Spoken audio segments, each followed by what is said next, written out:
Oi pessoal, bem-vindos ao FanaCast. Eu tô chegando aqui hoje com mais um vídeo e que eu tenho certeza que vai te ajudar muito nas suas respostas. Olha só, quando alguém te provoca, como é que você reage? Como é que você responde a essa provocação?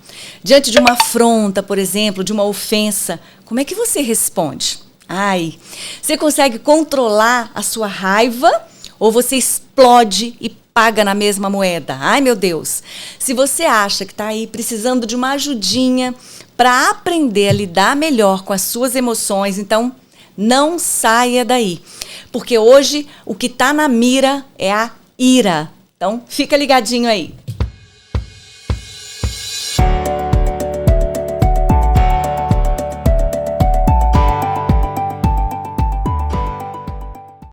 Você com certeza já ouviu alguém dizer que o mundo está virado de cabeça para baixo, esse mundo está terrível, que as pessoas perderam não só a paciência, mas parece que perderam o amor também. Você já ouviu as pessoas dizerem isso por aí? Eu tenho ouvido direto. E hoje, ligar a TV, quando a gente vai assistir algum noticiário, parece que a gente está assistindo a um show de horrores, não é assim? É pai matando filho, é filho matando pai, é idoso passando ali por situações de maus tratos, é criança sofrendo todo tipo de abuso. Ai, meu Deus. Mas o que será, gente, que está por trás de tanta violência? A gente vive num mundo ansioso demais. E para acompanhar o ritmo frenético dessa vida, a gente precisa, às vezes, se virar nos 30, não é assim? Todos os dias. A gente precisa virar malabarista de circo para dar conta de tantas atividades, de tantos compromissos, né? São 3 turnos, muitas vezes, né? 3 turnos de trabalho. Então, as pessoas estão cada vez mais ansiosas mesmo. E a gente tem percebido isso até na vida das crianças. Você já olhou a agenda, por exemplo, de uma criancinha de 6 anos? Gente, eu acho que tem mais compromisso do que na minha, do que na sua, talvez. Não tem sobrado espaço para as crianças serem crianças mais, né?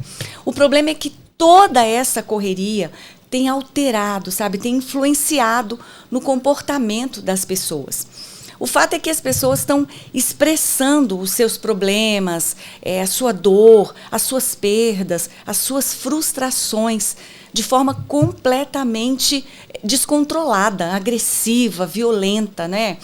A gente tem visto isso por aí todos os dias, né? São pessoas resolvendo os seus problemas com verdadeiros ataques de raiva, ataques de fúria. Você já viu isso? Principalmente no trânsito, né? Mas o que a Bíblia fala sobre a ira? Paulo, quando escreveu a carta dele aos Efésios, ele disse assim: irai-vos, mas não pequeis. Então, o problema não é experimentar essa emoção. O problema não é passar pela ira, sentir raiva, sentir a ira, né? O problema não é ficar irado. O problema é não saber controlar esse sentimento. Aí você pode pensar assim: bom, se eu não sei controlar esse sentimento, é melhor então sufocar esse sentimento para eu não correr o risco de pecar. É melhor eu engolir a minha raiva então e ficar quieto. Será que é isso mesmo? Será que é isso que eu preciso fazer?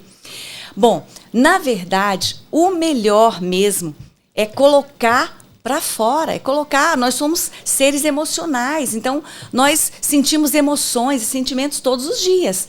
Então a gente precisa sim expressar as nossas emoções, os nossos sentimentos, né? Então você não pode sufocar as suas emoções, mas você precisa ter o controle sobre elas, sabe? Você precisa dominar as suas emoções, porque senão você acaba sendo dominado por elas. Eu não posso me livrar das minhas emoções, mas eu preciso aprender a lidar com elas de forma inteligente. Isso é inteligência emocional. Tem uma frase que diz assim: a raiva é o vento que apaga a vela da inteligência. Olha só, eu vou até repetir, gente, que eu achei essa frase incrível. A raiva é o vento que apaga a vela da inteligência. Olha se não é isso. É isso mesmo. Algumas pessoas, quando ficam iradas, parece que elas param de pensar, não é assim?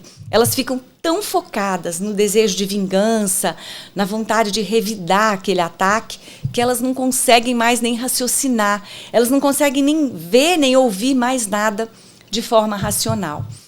Mas eu vou te dizer uma coisa. Para que a ira esteja sob controle, olha só, presta atenção nisso. Para que a ira esteja sob controle, você precisa entender que o autocontrole só é possível sob o controle do alto. Interessante, né? Então não basta ter o Espírito Santo habitando em nós. É preciso ter o Espírito Santo conduzindo as nossas ações, as nossas reações, porque é o Espírito Santo que desenvolve em nós, que gera em nós todas aquelas virtudes do fruto do Espírito que estão lá em Gálatas, capítulo 5, versículo 22. Inclusive a virtude da mansidão, do domínio próprio, não é? Então, quando você permite que o Espírito Santo dirija as suas ações, ele sempre vai te convencer de que não vale a pena pagar o mal com o mal. E olha que interessante, pagar o mal com o mal me faz parecida com quem? Com o meu ofensor, não é? Pagar o bem com o bem me faz parecida com quem? Com qualquer pessoa, né? Isso é fácil, pagar o bem com o bem. Mas pagar o mal com o bem é prova de que eu sou parecida com o meu Criador. Olha que lindo. Então, a gentileza, ela quebra o ciclo do ódio, né? E o ciclo do ódio, ele funciona mais ou menos assim, ó. É como se fosse uma cadeia, sabe? Um efeito dominó. É mais ou menos assim. O A foi ofendido e, por isso, ele ofendeu B. Então, como B está ofendido, está magoado, está ferido, o que ele vai fazer? Ele sai e ofende C, que ofende D, que ofende E, e assim sucessivamente. É um ciclo mesmo. Mas esse ciclo do ódio, ele vai ser interrompido quando alguém, apesar de ter sido ofendido, resolve dar uma resposta diferente. Resolve pagar o mal com o bem. A gentileza e o amor tem o poder de interromper esse ciclo do ódio. E esse ciclo do ódio, assim, ele pode até ter começado, mas quando ele chegar na gente, ele precisa parar na gente, porque a nossa resposta precisa ser uma resposta diferente, né? Tem uma frase tão falada ultimamente, mas infelizmente tão pouco praticada. Ela diz assim: gentileza gera gentileza.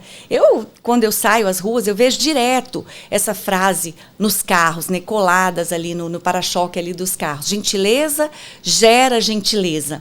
Mas será que, por exemplo, essa pessoa que tem essa frase ostentada ali no carro dela, será que ela realmente tem dado respostas gentis, né, diante de ofensas, diante de pessoas que são rudes com elas? Então, não sei, né? Então, é melhor pensar bem, né, antes de sair colocando essas frases aí no para-choque dos carros, né? E essa frase é uma verdade, realmente, gentileza gera gentileza, né? Mas essa frase, ela precisa ser praticada, mesmo que alguém seja rude com você, como eu falei, né? Então, não basta ela estar escrita ali no para-choque do nosso carro. Ela precisa ser exercitada, ela precisa ser praticada. O fato é que, depois da ofensa, depois do insulto, você tem ali alguns segundos para pensar em qual vai ser a sua resposta. Olha que interessante. Você tem, então, um momento ali para que você faça a sua escolha, né? Você é livre para escolher a moeda de troco. Como é que eu vou responder? O que eu vou dizer? Você tem, sim, alguns poucos segundos para você saber para que lado você vai, né? Mas a escolha, então, quando você for fazer essa escolha, escolha com sabedoria. Porque discutir com alguém que está irado, gente, é a mesma coisa que você tentar apagar um incêndio com gasolina. Não é verdade? A coisa fica pior, toma proporções gigantescas. Mas você pode pensar assim: ah, Fana, mas eu tenho motivos para estar irado. Olha só o que o fulano fez comigo, olha só o que a fulana fez comigo. Eu tenho razão, eu tenho motivos. Tá bom, Eu não tiro a sua razão. A sua ira ela pode ser justa, até ser justa na sua motivação. Mas se você não vigiar, se você não ficar atento, ela pode se tornar desastrosa e pecaminosa na sua expressão. Aí então a gente volta para aquele versículo, né? Irai-vos, mas não pequeis. O fato é que a nossa vida, ela é feita de escolhas, não tem jeito, ela é feita de escolhas. E aqui não é diferente. Você sempre vai ter a oportunidade de escolher a moeda de troco, né? Você tem, como eu falei, aqueles poucos segundos para escolher com qual moeda eu vou pagar essa ofensa, esse insulto. Tem uma pergunta que eu faço para mim mesma. Sempre que eu preciso fazer uma escolha, sempre que eu tô numa situação dessa, sabe, de ter que dar uma resposta, então eu sempre pergunto para mim mesma assim: o que Jesus faria nessa situação? Como é que Jesus responderia numa situação dessa? Sabe, é muito importante, é muito interessante a gente fazer isso, porque aí a gente para um pouquinho, né, e pensa numa forma melhor, mais equilibrada de dar essa resposta, né? A Bíblia diz lá no livro de Provérbios, lá no capítulo 15, versículo 1, que a palavra dura, ela provoca ira, mas a resposta branda, ela desvia a fúria. Já aconteceu com vocês, de vocês estarem alguém ofendendo, falando coisas horríveis para você, e de repente você está ali quieto, e aí de repente você sinaliza de forma diferente, você dá uma resposta diferente da que essa pessoa estava esperando, né? E ali você quebra essa pessoa. Aconteceu comigo uma vez, eu estava no trânsito e eu estava, até já contei isso aqui, eu estava numa via de ultrapassagem e porque eu estava ali ouvindo as minhas músicas, né? E realmente eu fiquei meio desatenta. E eu na via de ultrapassagem. E de repente, do nada, surgiu uma pessoa ali dirigindo, ele estava em altíssima velocidade, ele quase colou na minha traseira. E quando eu vi aquilo, eu me assustei. E eu fui logo para outra faixa. Só que ele ainda ficou ali falando e brigando. E eu, na hora, eu dei uma resposta diferente da que ele esperava. Porque eu acho que ele esperava que eu fosse brigar também, xingar. E eu fiz um gesto assim, como quem diz, me desculpa, eu estava errada, me perdoe. Nossa, eu quebrei aquele moço, né? Porque na hora ele olhou assim, fez um sinal assim para mim, como quem diz, tá tudo bem, tá tudo certo. Então, é isso. É a gente escolher uma resposta branda, né? Para pagar, ao invés de uma resposta dura, que como a gente viu, ela suscita, ela provoca a ira. Então, se você não quer viver em pé de guerra com todo mundo o tempo todo, se você quer viver em paz e ser feliz, então faça boas escolhas. Quando a gente se sentir tentado a pagar uma ofensa na mesma moeda, a gente precisa olhar para a cruz.